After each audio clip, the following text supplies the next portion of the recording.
হযরত দাউদ আলাইহিস সালাম কোনো লোহার জিনিস হাতে নিলেই সেটা মোমে রূপান্তরিত হয়ে যেত, ইচ্ছা মতন যেটা খুশি সেটাই তিনি করতে পারতেন।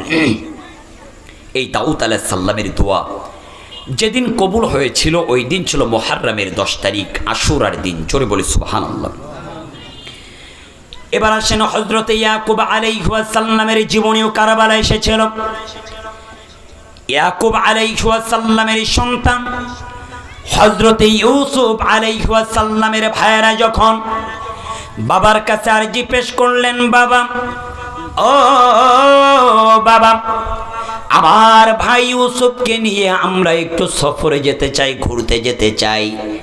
সংক্ষেপে বোঝানোর জন্য বলছি, শিক্ষা দেওয়ার জন্য ইউসুফকে যখন ভাইয়েরা নিয়ে চলে গেল, ইউসুফকে ষড়যন্ত্র করে কূপের মধ্যে যখন ফেলে দিয়েছিলেন, কূপের মধ্যে ফেলানোর পরে ভাইরা বাবার সামনে হাজির হয়ে বলছে, বাবা ও বাবা, আপনার কলিজার টুকরা সন্তান ইউসুফকে বাঘে খেয়ে ফেলেছে।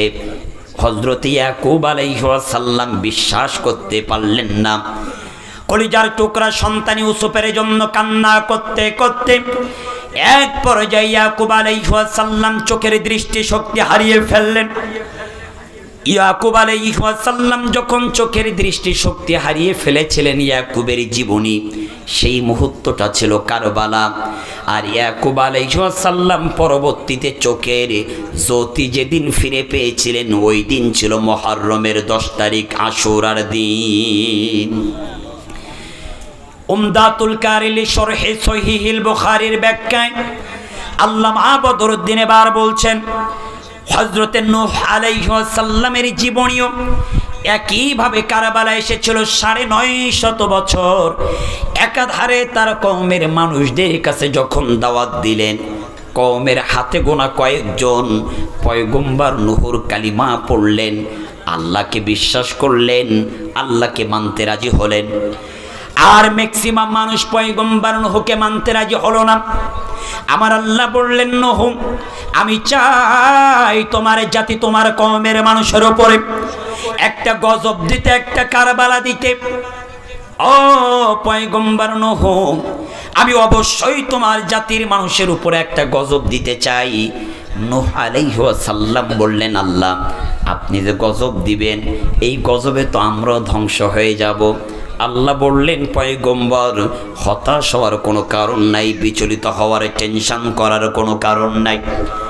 তোমার কওমের মানুষ যারা তারা কারবালার মধ্যে নিমজ্জিত হয়ে যাবে, কিন্তু তোমাকে যারা নবী বলে মেনেছে, আমি আল্লাহকে যারা আল্লাহ বলে স্বীকৃতি দিয়েছে, তাদের জন্য আমি একটা উত্তম ব্যবস্থা করব। তুমি নৌকা বানানো শুরু করে দাও, কিস্তি বানানো শুরু করে দাও। আল্লাহর পয়গম্বর নূহ আলাইহিস সালাম কিস্তি বানানো শুরু করে দিলেন, নৌকা বানানো শুরু করে দিলেন। নৌকা যখন বানাই, আশেপাশের নহু বিদ্বেষী যারা ছিল নহুর নৌকা দেখে আর ঠাট্টা করে, নূহ আলাইহিস সালামের নৌকা দেখে আর ঠাট্টা করে, ও নহু এই নৌকায় কারা উঠবে? আল্লাহর পয়গম্বর নূহ বলেন, কওমের মানুষেরা শোনো, এই নৌকায় কারা উঠবে শোনো।